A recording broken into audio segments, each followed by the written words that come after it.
सुप्रभात मित्रों। आज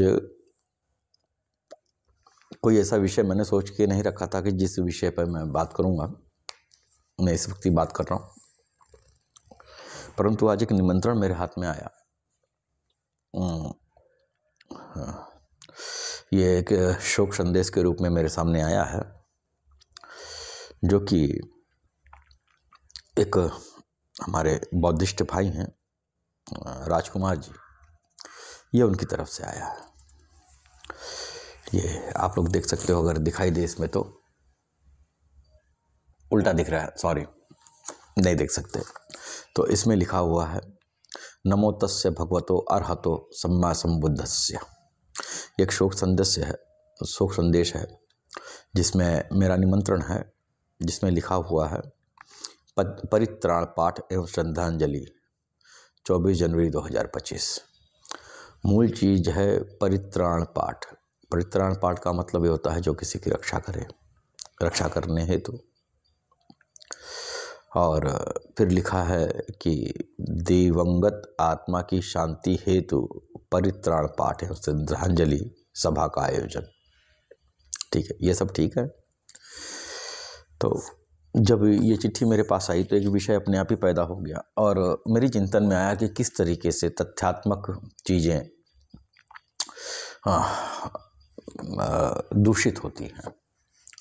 आज की तारीख में अगर मैं बहुत ही ज़्यादा सैद्धांतिक धर्म, बहुत ही ज़्यादा प्रैक्टिकल धर्म अगर किसी को मानता हूँ तो वो बुद्ध जी द्वारा दी गई शिक्षाएं हैं। वास्तव में बौद्धिस्ट होना छोटी बात नहीं। मेरे गुरुजी रहे जो कि बौद्धिस्ट थे, मैंने उनसे दीक्षा ली और उनके साथ 2 बार मैं विपश्यना कार्यक्रम में भी रहा, ये समझने के लिए कि वास्तव में ये क्या है। और मुझे बहुत ही हर्ष और आनंद की अनुभूति हुई कि आज भी इस धरा पर इस तरीके की सैद्धांतिक चीज़ें उपलब्ध हैं, जिससे मनुष्य जो है अपने जीवन को पहचान सकता है और अपने जीवन में सुधार कर सकता है और धीरे धीरे अभ्यास करते हुए उस परम तत्व को भी स्पर्श कर सकता है। वो निर्वाण को प्राप्त कर सकता है, वो मोक्ष को प्राप्त कर सकता है। बहरहाल वो तो मेरे अनुभव रहे और एक इन सब का एक समुच्चय मैं बना हूँ। तो मैं ये कहता हूँ हमेशा कि बौद्धिस्ट जो है वो अनपढ़ों का धर्म नहीं है, वो इंटेलेक्चुअलों का धर्म है, वो बुद्धिमानों का धर्म है कि जो इनके गूढ़ बातों को समझ पाए। परंतु आज मैं देखता हूँ कि बहुत सारे लोग जो कि अनपढ़ हैं परंतु वो बौद्धिस्ट हैं। उनके लिए बौद्धिस्ट होना केवल इतना ही है कि उन्होंने जान लिया कि हम बौद्धिस्ट हैं और अंबेडकर जी की एक प्रतिमा रख दी और तमाम वैदिक कर्म कांडों से दूर हो गए और अपने आप को बौद्धिस्ट करने लगे। वास्तव में बुद्ध और वेदों की शिक्षाएं, उपनिषद की शिक्षाएं, ये भिन्न भिन्न नहीं हैं। जो मेरे अपने अनुभव में है, ये दोनों शिक्षाएं भिन्न नहीं हैं। ये दोनों शिक्षाएं एक ही हैं, परंतु कालांतर में कही गई, जिससे भाषा भेद है, संज्ञा का भेद है, विधाओं का भी भेद हो सकता है। क्योंकि विधा जो है, कोई भी तरीका जो है वो स्टैटिक नहीं होता, क्योंकि ये सारी विधाएं बनी हैं मनुष्य के लिए और मनुष्य स्वतः स्टैटिक नहीं है, वो बदलता है। तो मैं एक सूत्र कहता हूँ कि मार्ग नहीं खोता, हम खो जाते हैं। मार्ग नहीं खोता, मार्ग सदैव विद्यमान है, हम खो जाते हैं। अतः आवश्यकता है कि नितांत हम अपने मार्गों को खोजते रहें। कल जो मार्ग था मेरे लिए, आज वो मार्ग बदल सकता है। हम खो गए ना। हम पहले अमानीगंज में मौजूद थे तो मिल्कीपुर का रास्ता था, तो वो रास्ता है मेरे पास, लेकिन हम खो गए, हम पहुंच गए रुदौली, तो अब वो रास्ता नहीं रहेगा, अब दूसरा रास्ता रहेगा। अगर हम खो गए, हम पहुंच गए फैज़ाबाद, तो अब दूसरा रास्ता रहेगा। तो हम खो जाते हैं अपनी वासनाओं में, अपने विचारों से, अपने उपलब्ध पारिस्थितिकी की वजह से हम खो जाते हैं। तो इसलिए मैं कहता हूँ कि मार्ग नहीं खोता, हम खो जाते हैं। तो आवश्यकता है बार बार अपने आप को समझने की। हर एक सिचुएशन में जब भी आप आपको लगे आप उद्वेलित हो, आप अपने आप को खोजो, आपका मार्ग स्वतः मिल जाएगा। फिर मैंने विषय चेंज कर दिया, फिर मैं आता हूँ उसी मूल विषय पर। तो बौद्धिस्ट जो है वो मूल रूप से वैदिक ही है, परंतु कालांतर में कही गई इसलिए भाषा और संज्ञाओं का भेद है। जिस तरीके से हमारा वैदिक मार्ग जो है पतित हुआ, दूषित हुआ और तमाम सारे क्रियाकलाप प्रेमवश, श्रद्धावश उसके अंदर जुड़ते चले गए कि उसका मूल स्वरूप गायब हो गया, उसी तरीके से मैं देख रहा हूँ कि ये बौद्धिस्टों का भी क्योंकि बौद्धिस्ट जो है वो इंटेलेक्चुअल पर्सनालिटी के लिए है, वो नॉर्मल पर्सनालिटी के लिए नहीं है। उसके सिद्धांत हैं, जीवन के सिद्धांत हैं, उन सिद्धांतों को अपनाने की ज़रूरत है, उन सिद्धांतों को समझने की ज़रूरत है, तब आप सही मायने में बौद्धिस्ट हो पाओगे। परंतु ये जो कार्ड मेरे पास आया तो इसमें तो लिखा हुआ है आत्मा की शांति के लिए। बौद्धिस्ट एक बुद्ध जी के नज़दीक आत्मा नाम की कोई चीज़ नहीं है, मन है। तो किस चीज़ की आप शांति की पाठ करवा रहे हैं? पहली चीज़ देखिए आगे, क्योंकि वो पहले से ही कुछ ज्ञान उनके पास है, उस ज्ञान को भी इसमें परोस दिया, ये मिक्सअप हो गया। अब हालांकि बुद्ध जी ये नहीं कहते कि आत्मा है ही नहीं, आत्मा का वो कहते हैं एक आत्मा है केवल, बस एक आत्मा है, कई आत्माएं नहीं, आत्मा ही नहीं, आत्मा है, आत्माएं नहीं है, आत्मा है, वो एक है। और इसको मैं प्रमाणित कर सकता हूँ कि उन्होंने आत्मा के लिए अपना उद्बोधन दिया है कि एक आत्मा है। तो जो स्वयं शांत है, जो स्वयं गुणातीत है, जो स्वयं सभी प्रपंचों से परे है, उसकी शांति के लिए आप उसकी रक्षा के लिए परित्राण पाठ कर रहे हो, तो ये बौद्धिस्ट नहीं है, ये बुद्ध जी का ज्ञान नहीं है। उन्होंने कहा कि मृत्यु के उपरांत कुछ नहीं हो सकता, जो कुछ है इस जीवन में है, तो शांति पाठ किस चीज़ की? तो ये वो रास्ता है जिसके जैसे लोग इसमें जुड़ते जाते हैं, उनकी आस्थाएं, उनकी भावनाएं इसमें जुड़ती जाती हैं और वो एक नए स्वरूप को प्राप्त होता है। तो मेरे ख्याल से इसी तरीके से हमारा वैदिक धर्म भी दूषित हुआ और इस्लाम भी इसी तरीके से दूषित हुआ, इसी तरीके से बौद्धिस्ट भी दूषित हो रहे हैं, बौद्धिज्म भी दूषित हो रहा है। ज़रूरत है बार बार इस पर कार्य करने की, बार बार इस पर विचार करने की कि हम उसके निहितार्थ को समझ पाएँ, उसके मूल को समझ पाएँ, क्योंकि जब तक हम मूल को नहीं समझेंगे तब तक कुछ नहीं हो सकता। अब जब बुद्ध जी की बात हुई है, 7 मिनट हो गए मुझसे बात करते हुए, लगभग 15 मिनट मैं बोलूँगा इस विषय पर और बाकी तो मालिक जाने, सरकार की कृपा जैसी होगी। तो बुद्ध जी की एक 4 आर्य सत्य हैं, हम उसको जानते ही हैं। उन 4 आर्य सत्यों में एक है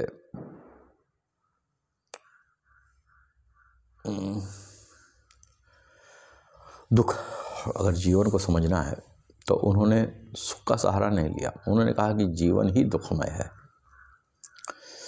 जीवन ही दुखमय है। और इसके उन्होंने 12 कारण बताए कि इन 12 कारणों के युक्त होकर के पूरा जीवन दुखमय हो जाता है, और उसका निदान भी उन्होंने बताया। ये उन्होंने बताया है महापरिनिर्वाण सूत्र में, इसमें दुख के 12 कारण बताए। उन्होंने एक सत्य लिख दिया कि जीवन दुखमय है, जब तक इसको समझोगे नहीं तब तक इस दुख से निदान नहीं पा पाओगे। पहले तो ये समझना है कि दुख है तो दुख क्यों है।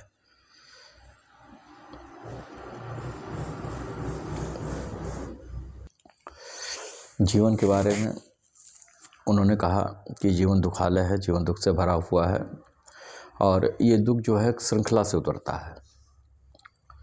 अगर हम इस श्रृंखला को समझ लें तो हम अपने इस दुख का निदान ढूंढ सकते हैं कि ये दुख क्यों है। इसके उन्होंने 12 डिब्बे बताए, 12 कड़ियाँ बताई, जिसमें पहले है अतीत, दूसरा है संस्कार, तीसरा है विज्ञान, चौथा है नाम रूप, पांचवा है खड़ा आयतन, और छठा है स्पर्श, सातवां है वेदना, आठवां है तृष्णा, नौवां है उपादान, 10वां है भाव, 11वां है जाति, और 12वां है जरा और मृत्यु, जरा मरण, जिसको वृद्धावस्था, जरा मरण। तो अब हम ये 12 जो श्रृंखलाएं हमारे सामने भगवान बुद्ध ने दी हैं, इसको द्वादश निदान के रूप में भी जाना जाता है। और यदि हम इस पर चिंतन करें तो हम दुख की जड़ को समझ पाएंगे और अपने जीवन को सुखमय कर सकते हैं, उसमें कोई दो राय नहीं है। मैंने अभी तक जो भी बातें की हैं आप लोगों से, अब चूंकि ये महात्मा बुद्ध जी का एक सूत्र है, तो मैं पहले भी इस पर चर्चा कर चुका हूँ आप लोगों से, परंतु वो उपनिषद के आधार पर मैंने वो बातें कही थी, अपने चिंतन के आधार पर वो बातें कही थी कि सूत्र को समझ करके, जो चिंतन करके, जो रहस्य मेरे वृत्ति में आया, मेरे हृदय में उतरा, मैंने उसकी चर्चा आपके साथ में बहुत पहले भी कर चुका हूँ। परंतु ये जो सैद्धांतिक चीज़ है, जब बुद्धिज़्म की बात आई, तो यहाँ पर आप समझिए कि कितनी इंटेलेक्चुअल पर्सनालिटी, इसको समझने के लिए चिंतन की कितनी बड़ी आवश्यकता। मैंने एक विषय उठाया है, दुख। 4 8 सत्यों में एक सत्य है दुख, है ना, कि जीवन दुख है। इसी एक पे ही पूरी जीवन को सुखमय करने का तरीका आ जाएगा। इस पर चिंतन करने की आवश्यकता होगी। तो एक बगैर पढ़ा लिखा आदमी इसको किस तरीके से समझेगा। परंतु जब मैंने इस विषय को खोला ही है, तो थोड़ा सा हो सकता है कि समय ज़्यादा लग जाए, आप लोग मुझे बर्दाश्त करें, ताकि भगवान बुद्ध की इस सूत्र की मैं अपने हिसाब से, जो मेरी समझ में आया है, उसकी परिचर्चा मैं आप लोगों से कर सकूं। तो पहला है, इस दुख की जो पहली कड़ी है, मनुष्य अभी इस जन्म में नहीं आया है। मैं मूल से शुरू करूंगा, क्योंकि भगवान बुद्ध ने ही मूल से शुरू किया था। तो वहां पर आता है एक शब्द अतीत। पहला जो आता है अतीत, यह मूल प्रकृति है, शुरुआत में एकदम। और प्रकृति अविद्या को कहते हैं, कि जहां पर भ्रम उत्पन्न हो जाए। तो अविद्या ही प्रकृति है, कि वो लोगों को भ्रमित कर देती है। तो मूल प्रकृति ही अविद्या है। और ये प्रकृति का मतलब है कि आप हो, आपका होना जो आपकी समझ में आ रहा है, इसको जो है, ये सब कुछ इसी अविद्या में, इसी की श्रेणी में आता है। तो पहला तो है कि ईश्वर के अतिरिक्त किसी का होना, तो प्रकृति जो है वही अविद्या, शुरुआत यहीं से हो गई। दूसरा स्टेप क्या है? संस्कार। संस्कार केवल इतना ही नहीं है कि एक जैविक माता पिता और बंधु बांधव उसको अपनी सोच, अपने विचारों से, अपने रहन सहन से ग्रसित करते हैं किसी भी व्यक्ति को। संस्कार केवल यहीं तक सीमित नहीं है। वस्तुतः यह संस्कार जब गर्भ का चुनाव होता है, ये संस्कार वहाँ से ही शुरू हो जाते हैं। क्योंकि हमने एक विवेचना को स्पष्ट करने का माध्यम स्वयं को बनाया है, तो हम इसको बड़ी अच्छी तरीके से समझने की कोशिश करें। ये जो हमारा शरीर है, वो बहुत सारी कोशिकाओं का, सेल्स से बना हुआ है, और हकीकतन उस सेल्स का भी अपना एक जीवन है।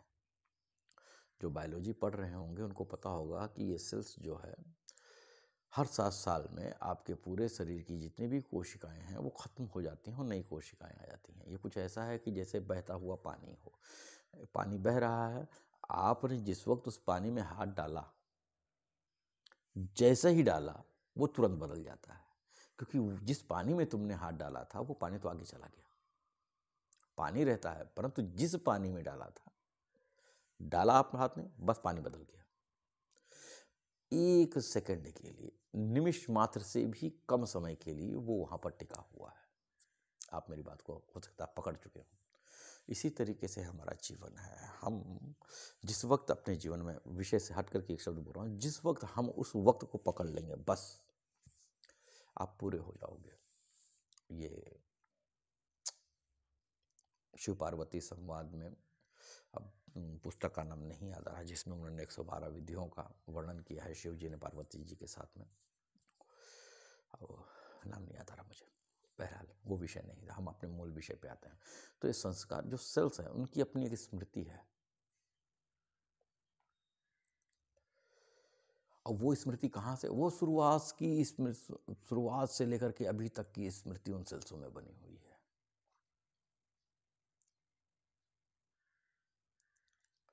संस्कारित तो आप गर्भ में ही हो जाते हो, क्योंकि आपको आपके माता पिता से, नाना नानी से, दादा दादी से, और 2-4 पीढ़ियों से, 15-20 पीढ़ियों से, 100-200 पीढ़ियों आगे से वो सेल्स की जो स्मृति है वो आपके साथ में उतरी है।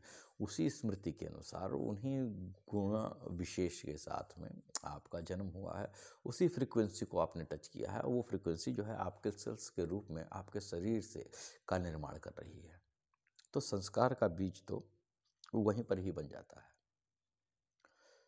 क्योंकि वो स्मृति सेल्स के रूप में आपके साथ में मौजूद है। हर सेल्स में एक जीवन है। जीवन नहीं होता तो समाप्त नहीं होते। हर सेल्स का अपना एक जीवन है, उसमें अपनी एक स्मृति है। तो दूसरा मुद्दा है संस्कार। इस पे हमारा कोई कंट्रोल नहीं है, अतीत पे भी हमारा कोई कंट्रोल नहीं है। अब जो तीसरा बात आती है संस्कार के अलावा, वो आती है विज्ञान, चेतना का विज्ञान। अब इसको हम ऐसा समझें कि हम हर एक चीज को जानते हैं। चेतना का विज्ञान जो है वो आपके जानने से संदर्भित है। जब भ्रूण अंदर स्थापित है, बालक का रूप ले रहा है, तो उसके अंदर चेतना जागृत होती है। वो जानने लगता है, वो महसूस करने लगता है। जैसे आप जान रहे हो, उसी तरीके से चेतना उसके अंदर प्रविष्ट होती है। और इस चेतना को सूफी जो है नूरे मोहम्मदी के नाम से जानता है। इसको मैंने पिछली बार भी कहा था। तो ये चेतना ही है। तो वो जानने लगता है, वो महसूस करने लगता है सब चीज़ों को।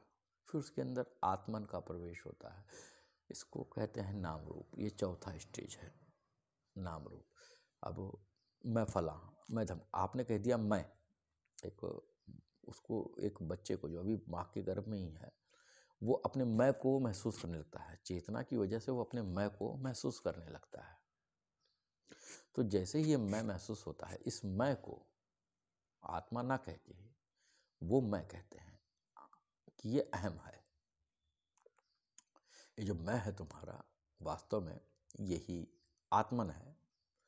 और इस आत्मा को वो नाम के अनुसार पकड़ते हैं कि ये नाम रूप आ गया, मैं आ गया। उसके बाद में जो व्यक्ति इस धरातल पे आता है, तो मैं फला, मैं ढिमका, मैं ये, मैं वो तमाम सारी चीज़ें होने लगती हैं। परंतु अभी बालक गर्भ में ही है कि उसके अंदर आत्मन का प्रवेश हो चुका और वो इस नाम रूप में आ गया। हम वापस से समझिए, हम बात कर रहे हैं कि जीवन दुख से परिपूर्ण है और उसके 12 कारण हैं। उन 12 कारणों में से 4 कारण हमने जान लिया, अतीत, संस्कार, विज्ञान और नाम रूप। परंतु इन कारणों को हम दूर नहीं कर सकते, क्योंकि इन पर हमारा कोई कंट्रोल ही नहीं है। बुद्ध जी ने कहा कि ये जो 12 कारण है, इसमें से कोई एक कारण भी अगर टूट जाएगा तो ये पूरी की पूरी श्रृंखला दुख वाली टूट जाएगी। परंतु इन 4 कारणों पर हमारा कोई जोर नहीं है। अब इसके बाद जो 5वां है वो है खड़ायतन। अब खड़ायतन में क्या आ गया? 5 ज्ञानेंद्रियाँ और एक मन।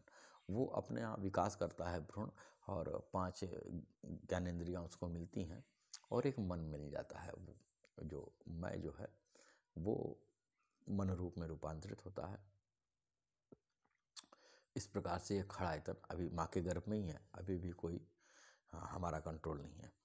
और ये मामला है 7वें से 8वें महीने का, 90 महीने का, जो भी हो। खड़ा, इतना 7वें से 8वें महीने में एक बालक का पूरा शरीर माँ के गर्भ में बन जाता है। अभी तक वो दुख के कारणों में ये 5वां कारण रहा, परंतु इस पे हमारा कोई कंट्रोल नहीं है। अब इसके बाद उस बालक का जन्म होता है। जब बालक का जन्म होता है तो इसके बाद जो 6वां कारण है वो स्पर्श। स्पर्श का मतलब ये नहीं है कोई आपको टच कर ले, स्पर्श का मतलब ये नहीं है। स्पर्श का मतलब होता है कि जब बच्चा बाहरी जीवन में आता है, इस सांसारिक जीवन में आता है, तो वो जिन चीज़ों को जानता है अपने परिवेश में, सफ़ेद रंग देखा, दिया देखा, माँ को देखा, बाप को देखा, भूमि देखी, पताल देखी, ये स्पर्श उसके मृत्यु परांत चालू रहता है। ये जानने में उसको आता है, ये जीवन है, जानना ही जीवन है। यहाँ से वो अपने जीवन में एंट्री करता है और चीज़ों को स्पर्श करता है, वो जानता है चीज़ों को। आँखों से स्पर्श, ज्ञानेंद्रियों से स्पर्श होता है। हमारे जानने में जो चीज़ें आती हैं वो 5 ज्ञानेंद्रियों से आती है और किसी ना किसी रूप से इन्हीं 5 ज्ञानेंद्रियों के रूप से वो चीज़ों को स्पर्श करता है और उनके बारे में जानता है। जब वो स्पर्श करता है तब उसको प्राप्त होती है वेदना। वेदना मतलब जानना, उसको अनुभव मिलता है।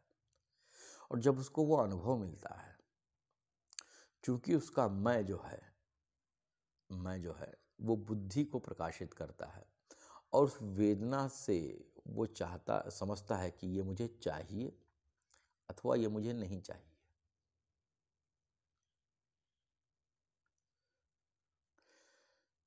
ये चीज़ जो उसके जानने में आई, ये उसको चाहिए अथवा नहीं चाहिए। तो जो वेदना पैदा हो गई, चीज़ों का अनुभव उसको आ गया, उसका टेस्ट उसको मिल गया। अब ये 7वां कारण रहा, क्योंकि उस स्पर्श का मतलब ही वेदना से हो जाता है। उस स्पर्श का मतलब ही जब कोई चीज़ तुम्हारे अनुभव में आई, तो जो वेदना होती है वो व्यक्ति उसको जानता है। अब इसके बाद जो 8वां पॉइंट है, 8वां जो कारण है वो है तृष्णा। जब उस वेदना से, उस अनुभव से उसको सुख की प्राप्ति होती है, उसको अच्छा लगता है। सुख मतलब यहाँ पर उसको अच्छा महसूस होना है।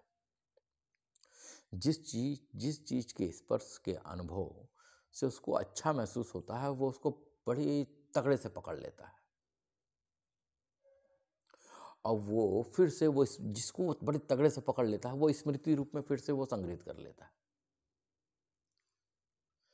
ये पकड़ना है आपका। आपने उस वेदना को बड़ी कस के पकड़ लिया। अब पकड़ लिया तो तृष्णा हो गई। अगर तृष्णा एक महत्वपूर्ण बिंदु है, अगर वो पूरी नहीं हुई,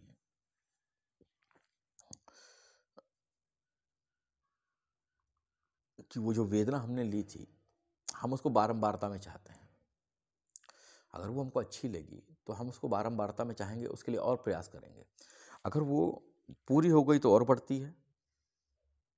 अगर ये प्यास पूरी हो गई तो और बढ़ती है, और अगर बुझ गई तो भी बढ़ती है। नहीं पूरी हुई तो और बढ़ती है। बात को समझिएगा। नहीं पूरी हुई ये प्यास मेरी, तो हम उसके लिए और प्रयासरत होंगे और कष्ट उठाएंगे। अगर बुझ गई तो स्वाद हमको पुनः पुनः चाहिए। तो यह तृष्णा। तृष्णा का मतलब है इच्छा। तो जो हम बार बार उन चीज़ों की पुनरावृत्ति चाहते हैं, ये पैदा करता है 8वां कारण, जो है उपादान। तृष्णा का गहराते चले जाना। हम बार बार उन चीज़ों को चाहते हैं जो हमारे अहंकार को, हमारे अहम को पोषित करती हैं, जो हमें अच्छा महसूस कराती हैं। तो इसको कहते हैं हम उपादान। मैं नहीं कहता, वो बुद्ध जी ने कहा है, ये उपादान। और उपादान के बाद ये बहुत सारे मार्गों में, जब उपादान का दायरा बढ़ता चले जाता है कि आप हर एक सेक्टर में, हर एक चीज़ में बहुत गहराई से तृष्णा आपकी बलवती हो रही है, तो इसी को कहा जाता है भव सागर। तो तृष्णा ही आपके लिए आपका भव निर्माण करती है। ये उपादान ही आपके लिए आपके भव का निर्माण करता है। और उसके बाद जो 11वां कारण है वो है जाति। बार बार ये उपादान के रूप में इतना, मैंने पहले कहा था कि हम उसको पकड़ लेते हैं, बहुत कस के पकड़ लेते हैं, है ना, जो कि हमारे अंदर एक स्मृति रूप में फिर से वो संग्रहित हो जाता है। एक चूषण बल उसके अंदर होता है, एक खिंचाव हो जाता है। तो उस वजह से हम बार बार उस चीज़ को भोगने के लिए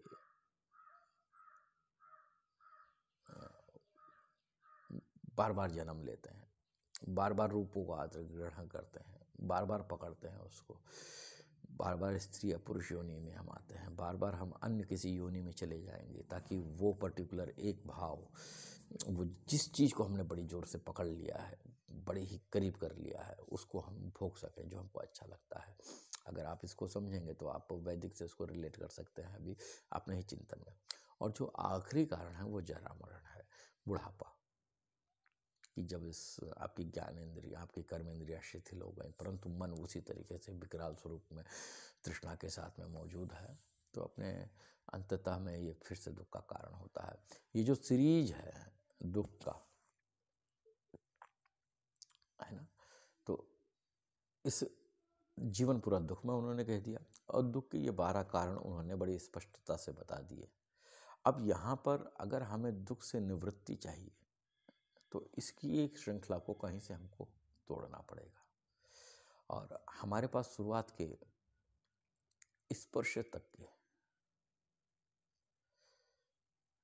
स्पर्श भी छोड़ दीजिए, उसकी एक स्टेप और ऊपर खड़ आयतन तक के मामलों में हमारा कोई कंट्रोल नहीं है, क्योंकि वो सारे मामले गर्भ में चल रहे हैं।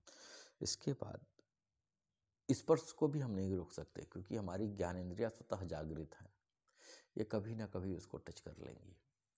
आप, क्योंकि हम जान रहे हैं, जब से हम पैदा हुए तब से हम चीज़ों को महसूस कर रहे हैं, हमारी चेतना है, हम चीज़ों को महसूस कर रहे हैं, चेतना तो महसूस करेगी, हम उसमें कुछ फेरबदल नहीं कर सकते। परंतु इसके बाद की जो कहानी है, वेदना, तृष्णा और उपादान, इसमें जो वेदना है, जब आप चीज़ों को स्पर्श करोगे तो उसका अनुभव आपको होगा।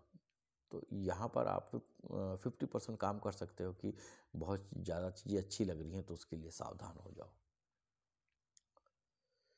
या फिर 50% और ये काम कर सकती हैं उपादान के ऊपर, किसी एक चीज़ पे आप बहुत ज़्यादा गहराई में उतर रहे हो तो सावधान हो जाओ।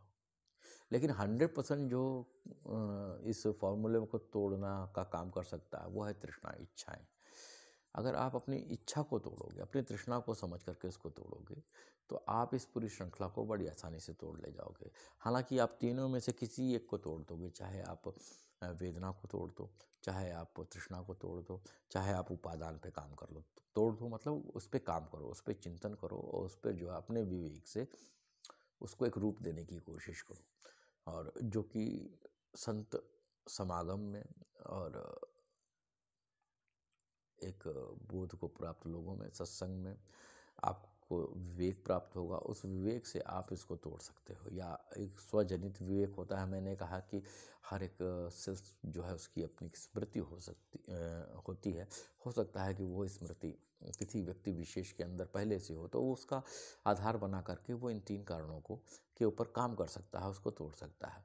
जैसे ही वो एक सीरीज को तोड़ेगा तो ये पूरी श्रृंखला जो है दुख की वो टूट जाएगी, और आप इस दुख से दूर हो सकते हो, ये दुख आपसे दूर हो सकता है।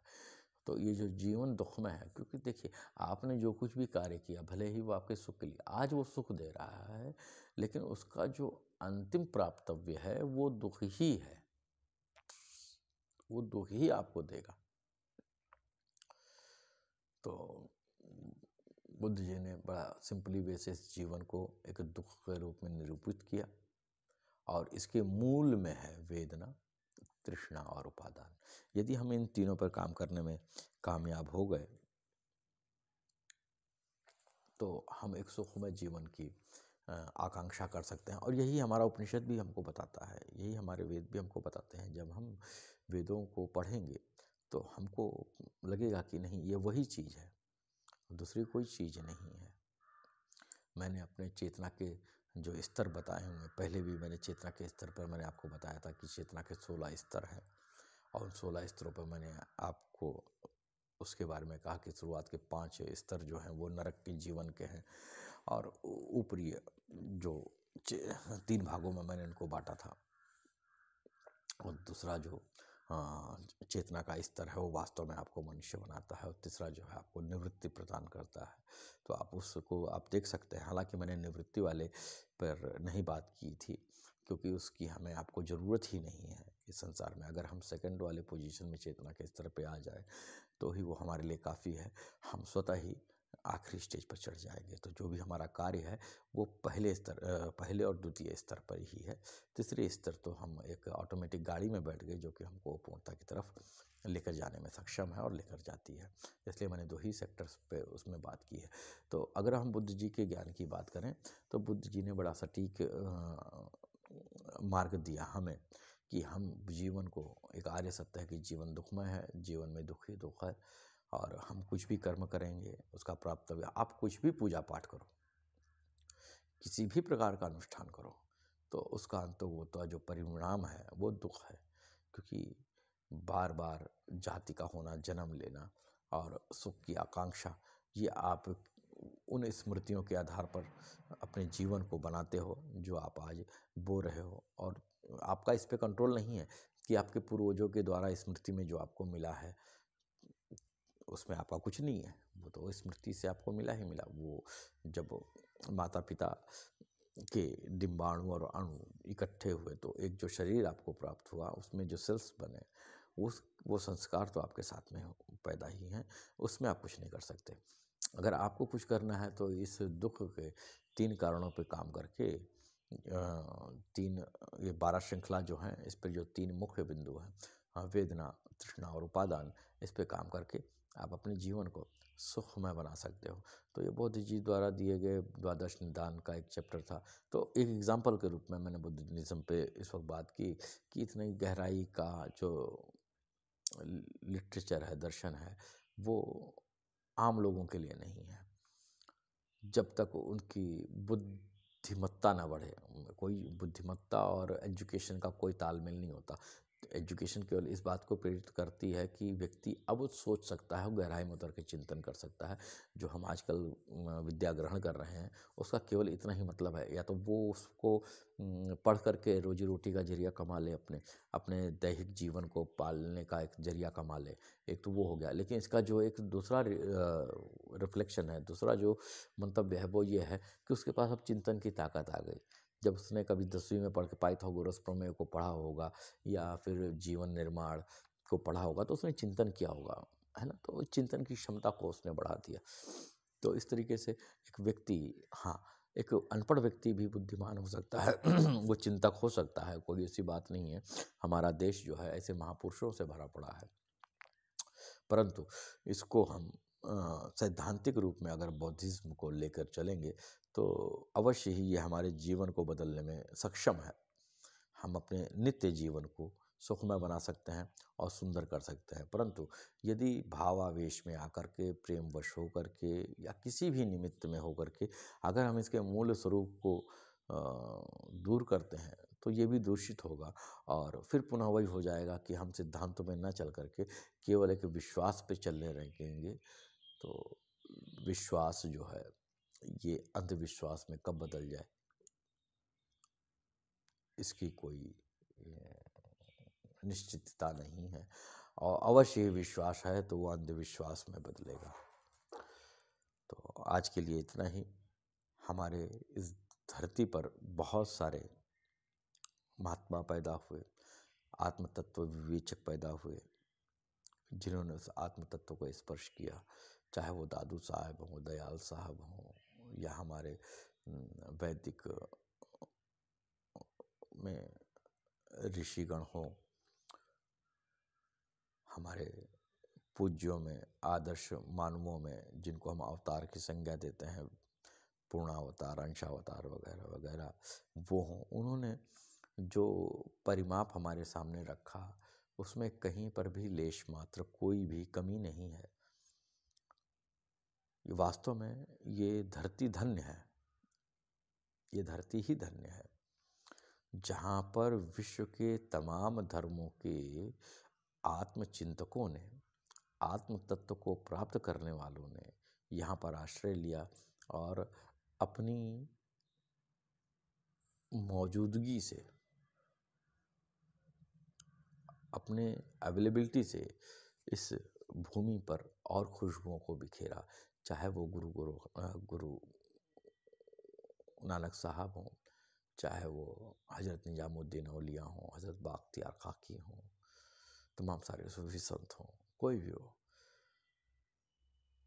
हम चिंतन करें। जब हम चिंतन करने में समर्थ होंगे तो हम पाएंगे कि वास्तव में ये सब हमें देने आए थे कि हम अपने मार्ग को और अच्छे ढंग से और प्यारे ढंग से किस तरीके से अपने जीवन को चला सकते हैं, चल सकते हैं और उसके निहितार्थ को समझ सकते हैं। शेष फिर कभी बात करेंगे बौद्धिज्म पर, तो इसकी और आर्य सत्यों के बारे में मैं बात करूँगा, लेकिन जैसा ईश्वर चाहेगा। तो आज के लिए बस इतना ही। आप सबका दिन शुभ हो।